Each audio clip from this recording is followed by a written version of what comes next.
আর মুখ্যমন্ত্রী কি বলছে যে এই ভোটার লিস্ট থেকে নাম কাটতে নেই দেননি পর কি বঙ্গি। উনি ভালোবাসে খালি লুঙ্গি।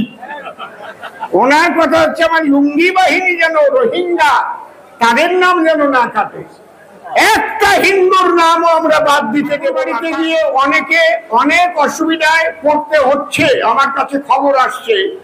1 মাস পরে আসবেন, আগে আপনি মতুয়া কার্ড করবেন, তারপরে আপনাকে সার্টিফিকেট দেওয়া হবে। এই জায়গায় আসলে আপনার এইসব কোনো রেজাল্ট নাই, আসবেন আর সার্টিফিকেট নেবেন আর সিএ কে আপনারা আবেদন করবেন। সিএ ক্যাম্পের ব্যবস্থা করা হয়েছে।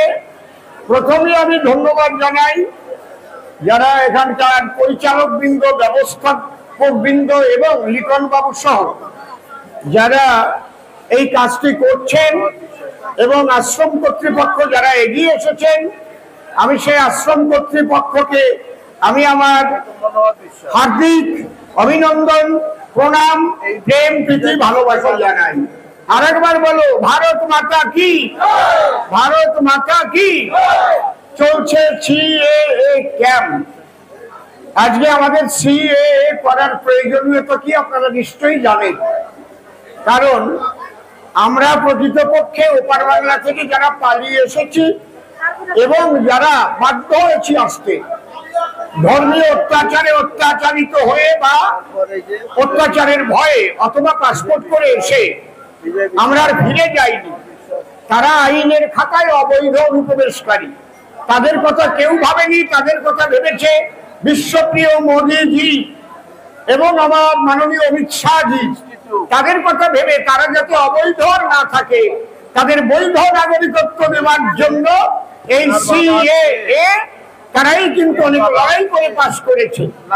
আজকে কিন্তু মাননীয় মুখ্যমন্ত্রীর আসন চলে গেছে, যখন এসআইআর এর কথা বলা হয়েছে যে প্রকৃত যারা ভোটার তাদের নাম থাকবে আর যারা জল ভোটার তাদের নাম কেটে বেরিয়ে যাবে, কিন্তু যারা সিএএ করবে তাদের ভোট কাটার ক্ষমতা কারো নাই।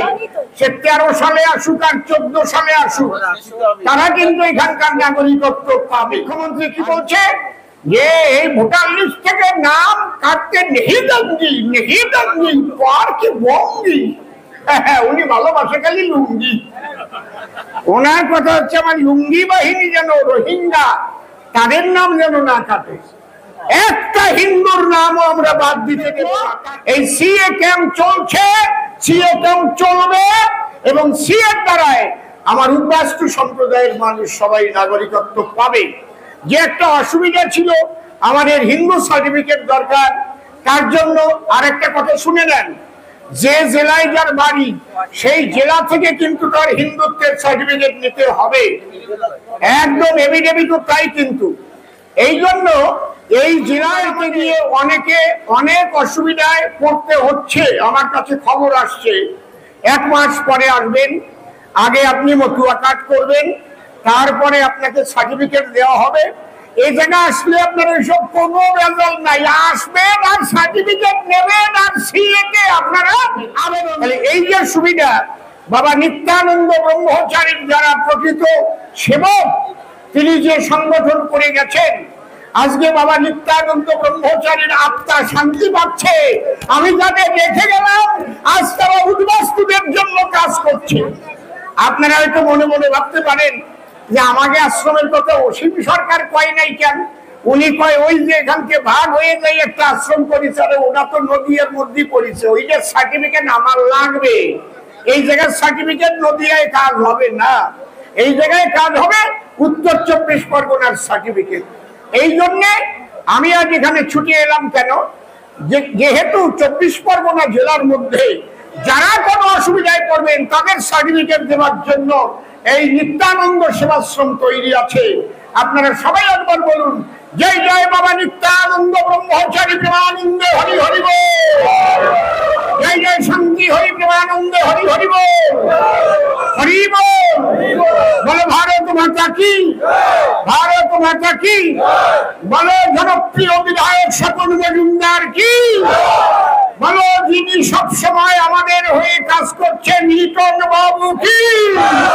হরি বল।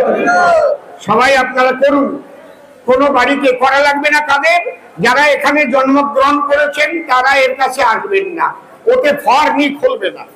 প্রথম প্রশ্ন আছে, আপনি কি 2014 সালের 31শে ডিসেম্বরের মধ্যে পাকিস্তান, বাংলাদেশ বা আফগানিস্তান থেকে ভারতে প্রবেশ করিয়াছেন? তা আপনি যদি জন্মগ্রহণ করেন তাহলে আপনি লিখবেন নো। নো নিলেই ওই কম্পিউটার বলে এবার ফর্ম বন্ধ করে থো, আর কাজ হবে না, আর ফর্ম খুলবেই না। আর যখনই ওখানে ইয়েস দেবেন তখনই তর তর তর তর করে ফর্ম চলে আসবে, একদম বাড়ির কায়দা, বুঝেছেন? এই জন্য যারা জন্ম নিয়েছেন তাদের লাগবে না, আর যারা ওপার বাংলা থেকে এসে এখানে আছেন তাদের লাগবে। আপনারা সবাই যেভাবে উদ্গ্রীব হয়ে আজকে ক্যাম্পে হাজির হয়েছেন, আমি খুব আনন্দিত, আমি স্পন্দিত। আপনারা এইভাবে করতে থাকুন। আপনাদের সবাইকে আমি শ্রদ্ধা জানাই। বাবা নিত্যানন্দ ব্রহ্মচারী এবং তার ভক্তবৃন্দার আশ্রমের সবাইকে শ্রদ্ধা জানাই। তারা যে কাজটা করছে, ভারতবর্ষের কোন আশ্রম এই কাজ করে নাই, তারা সেই কাজ করছে, নিত্যানন্দ সেবাশ্রম। তাদের জন্য আরেকবার জোরে জোরে করতালি, জোরে জোরে করতালি, জোরে জোরে করতালি। হরি বল।